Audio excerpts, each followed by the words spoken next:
এইটা আমাদের বাড়ি। হ্যাঁ। কি? এই ভাঙা টিনের ঘর এটা তোমাদের বাড়ি? হ্যাঁ, এটা আমাদের বাড়ি। হোয়াট? তুমি তো আমাকে বলেছিলে তোমাদের অনেক টাকা পয়সা আছে, অনেক ধন সম্পদ আছে। হ্যাঁ, আমি তো তাই তোমাকে বিয়ে করেছি। তো তুমি আমার সাথে মজা করছো, তাই না? না না, মজা না, বিশ্বাস করো, এটা আমাদের বাড়ি।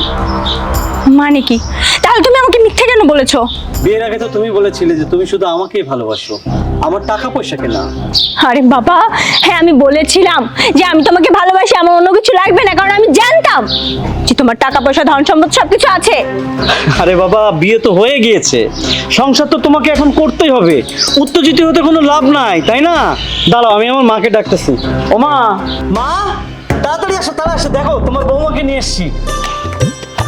আরে আমার বৌমা চাঁদের মতো সুন্দর। বৌমা, এক খবরদার, ওই নোংরা হাত দিয়ে না আমাকে টাচ করবেন না। ছি ছি ছি, কি অবস্থা! এই। কি ড্রেস আপ! একদম চুপ করো, একদম কথা বলবে না তুমি। তুমি আমাকে ঠকিয়েছো। আরে শোনো, ও তো আমার মা। যতই তোমার মা হোক, এরকম নোংরা মহিলা আমার শাশুড়ি কোনোভাবেই হতে পারে না। আমি মানি না, তুমি একটা প্রতারক, তুমি চিটার, তুমি আমাকে ঠকিয়েছো, আমাকে ঠকিয়ে ভুলিয়ে ভালিয়ে আমাকে বিয়ে করেছো। আমি আমি কত স্বপ্ন দেখেছিলাম আমার বাড়ি থাকবে, গাড়ি থাকবে, আমি পায়ের উপর পা তুলে খাবো, কিন্তু না, আমি আমি এখন ঘরের চাকরের মতো সারাদিন নিজেই খাটতে হবে, একটা ভাঙা ঘরে থাকতে হবে, তাও আবার এরকম গ্রামে, এরকম নোংরা পরিবেশে। আমি থাকবো না তোমার মতো প্রতারকের সাথে, আমি আর একটা সেকেন্ডও থাকবো না। আমি চলে যাব, আমি তোমার ডিভোর্স দিব, আর তোমার বিরুদ্ধে না আইনি ব্যবস্থা নিব। Mind it. দাঁড়াও,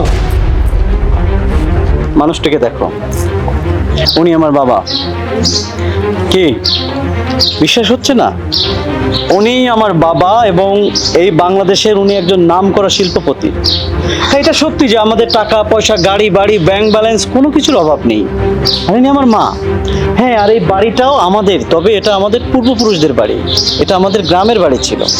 কিন্তু ঢাকা শহরে তো আমাদের কয়েকটা বাড়ি আছে, গাড়ি আছে, আমাদের অনেকগুলো ব্যবসা আছে, এটাই সত্যি। তার মানে? তোমাকে পরীক্ষা করার জন্য, তুমি আমাকে ভালোবাসো না আমার টাকাকে ভালোবাসো, বুঝতে পেরেছো? এই জন্য বিয়ে করে আমি আমার বাবা মায়ের সাথে প্ল্যান করে তোমাকে এই বাড়িতে নিয়ে এসেছি। হ্যাঁ, শুধু জানতে চেয়েছিলাম যে তুমি কোন চরিত্রের মানুষ। এখন তো তোমার আসল চরিত্রটা বের হয়ে গেছে। আর যে মানুষ টাকাকে ভালোবাসে, যে মানুষ টাকার লোভে একটা মানুষকে বিয়ে করতে পারে, তার ভিতরে কোনো ভালোবাসা থাকতে পারে না। আরে তুমি আমাকে কি ডিভোর্স দিবে? ডিভোর্স তো আমি তোমাকে দিব। যাও, বের হয়ে যাও। আসলে হ্যাঁ, আমি না হঠাৎ করে এখানে চলে আসছি, আমি তো অন্য কিছু জানতাম। হুট করে তুমি আমাকে এখানে নিয়ে আসছো, আমি কোনো কিছু বুঝতে পারিনি, তাই মাথাটা গরম হয়ে গেছিল, আমি উল্টাপাল্টা কথা বলে ফেলছি। প্লিজ আমাকে মাফ করে দাও, আমি সত্যিই তোমাকে ভালোবাসি, আমি এমনটা আর কখনো করবো না। আমি মা বাবা সবার কাছে মাফ চাইছি, প্লিজ প্লিজ। শোনো বাবা, দাঁড়াও, তুমি যে ভুল করেছো না, এই ভুলের কোনো ক্ষমা নাই। তবে হ্যাঁ, তুমি যদি নিজেকে কখনো সংশোধন করতে পারো না, তুমি যদি প্রকৃত মানুষ হইতে পারো, প্রকৃত ভালোবাসা বোঝো, সেই দিন তোমাকে আমি আবার আমার ঘরে তুলে নেব। কিন্তু এই মুহূর্তে তুমি আমার বাড়ি থেকে বের হয়ে যাও। শোনো না, আমি বললাম তোমার ভুল হয়ে গেছে, আমাকে প্লিজ মাফ করে দাও। আমি কোনো কথা শুনতে চাই না, যাও। বাবা মা, তোমরা আসলে আমার চোখটা খুলে দিয়েছো। তোমাদের পরামর্শ না নিলে আজকে সত্যি আমি অনেক বড় একটা বিপদে পড়তাম।